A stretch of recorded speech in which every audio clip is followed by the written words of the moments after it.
Alors, qui je suis Alain Kambi? Alors, Alain Kambi, ben, je suis un Camerounais, de 32 ans maintenant, je suis en 82. Grandi à Douala, né à Douala, grandi pas loin d'ici même d'ailleurs. Je suis pas loin, ouais, j'ai grandi ici à Makepet. Passionné de basket. Ensuite, j'ai aussi, arrivé en Amérique, j'ai étudié l'informatique. Donc, passionné de basket et d'informatique en même temps. Après mes études en informatique en 2004, j'ai travaillé beaucoup d'années comme consultant. Et en 2014, j'ai eu le virus de l'entrepreneuriat par un ami à moi, un ami togolais qui m'a, on va dire, introduit dans le monde de l'entrepreneuriat depuis 2014. Voilà, et depuis lors, on a lancé lui et moi une entreprise, 2 entreprises même. Et après ça, j'ai quitté ces entreprises pour faire ce qui est aujourd'hui Dicalo. Wow, voilà. Ok, donc l'aventure Dicalo commence en 2014. Non, Dicalo même, l'idée de Dicalo m'est venue en 2016. Ok. Et la première version de Dicalo sort en 2017. Ok. Voilà. Mais j'ai commencé l'entrepreneuriat en 2014. C'est quoi d'abord Dicalo? Qu'est-ce que ça signifie? Parce que c'est une expression douala. Exact. C'est quoi? Ça signifie quoi Dicalo? Dicalo signifie le message, la nouvelle.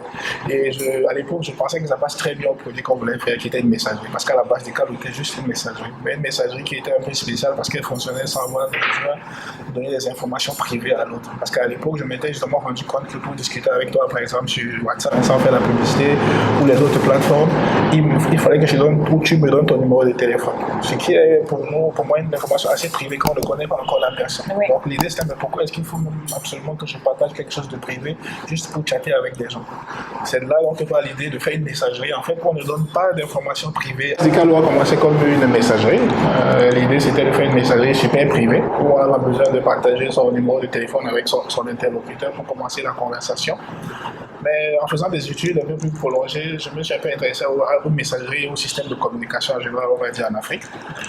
Et je me suis rendu compte que l'Afrique à l'époque c'était un grand désert. Il n'y avait pas on n'a pas de plateforme de communication à nous en fait. On va dire une plateforme qu'on peut modeler selon nos désirs, selon nos besoins, selon les problèmes que nous avons. À 99%, tout ce qu'on consomme en matière de communication électronique vient de l'extérieur. Je me suis dit, mais ce n'est pas normal pour un continent aussi grand que l'Afrique. 500 millions d'internautes à l'époque, tendance montante, on va atteindre 1 milliard d'internautes d'ici quelques années. Il n'y a pas une seule plateforme locale qui est à nous, on peut façonner les choses à notre manière, on peut résoudre des problèmes qui nous concernent sans attendre que les autres viennent le faire pour nous. Donc du coup, j'ai combiné les deux idées, une messagerie privée, mais aussi qui est focusée sur l'Afrique, avec des services qui sont vraiment adaptés au contexte africain. En fait. C'est de là qu'est parti Dicalo. Justement, je l'ai connu, je pense, en 2020 ou en 2021, quand il y avait eu de gros bugs sur Facebook. Plus personne ne pouvait communiquer sur Facebook ni sur WhatsApp, je pense également.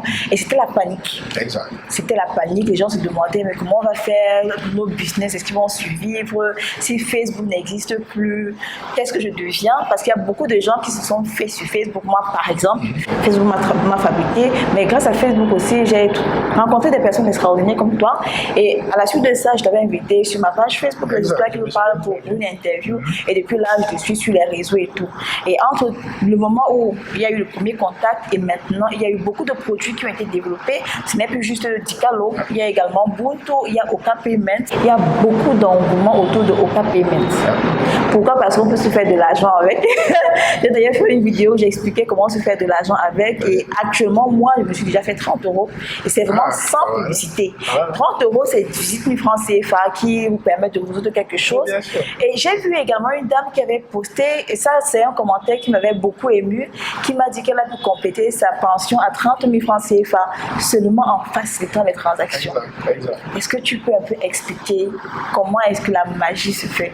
Oui, alors déjà, Boca d'abord rejoint l'esprit qu'on a. C'est-à-dire qu'on a une plateforme à nous, on peut avoir des services qui sont adaptés à notre contexte. On peut les adapter vraiment aux besoins que nous on a, sans attendre que les autres viennent le faire.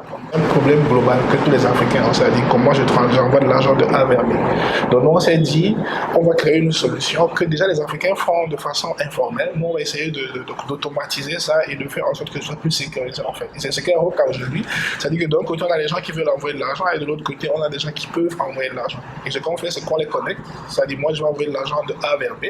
Mais au lieu de le faire moi-même, ce que nous on fait, c'est qu'on trouve une personne qui peut le faire facilement. directement pour toi et la personne gagne des bonus. Donc, c'est d'où viennent justement ces 30 € ou ces 10 000 dont la part. C'est-à-dire qu'elle paye la transaction parce que pour elle, à cet instant, elle peut se l'offrir. Voilà, elle gagne des bonus que plus tard, elle peut aussi retirer dans la Donc, en devenant agent, au cas tu gagnes des commissions. Exact.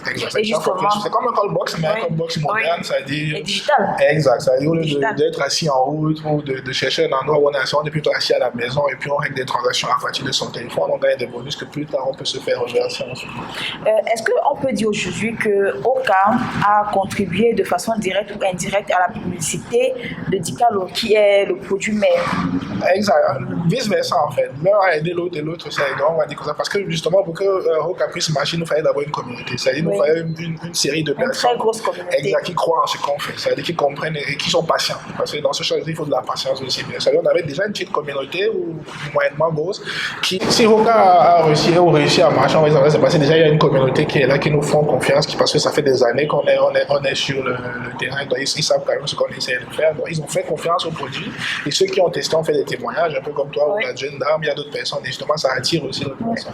Ce qui montre que le produit a vraiment un peu plus explosé que ce qu'on espérait. Sincèrement, non, c'est disait si on a de la chance, on a peut-être 1000 transactions, 2000 transactions. Et combien de transactions? On a des centaines de milliers de transactions. Wow. C'est une bonne chose, mais en même temps, c'est aussi très stressant parce qu'à cause du volume élevé. Il faut gérer derrière. Exact. Est-ce que le fait que, comme c'est un produit financier, est-ce que les gens n'ont pas peur de se faire arnaquer? Parce qu'il y a justement aujourd'hui ce problème d'arnaque et tout ça. Exact. La peur de se faire arnaquer, avec tout ce qu'on connaît, là, je ne vais pas citer les noms des produits qui ont disparu avec l'argent des gens, etc. Il y a une peur qui est là. Donc, il y a beaucoup de travail d'éducation qu'on fait, éducation entre guillemets, qu'on fait en background, essayer de montrer aux gens que nous, on est sérieux, on explique comment le service fonctionne. Mais oui, la peur est très grande.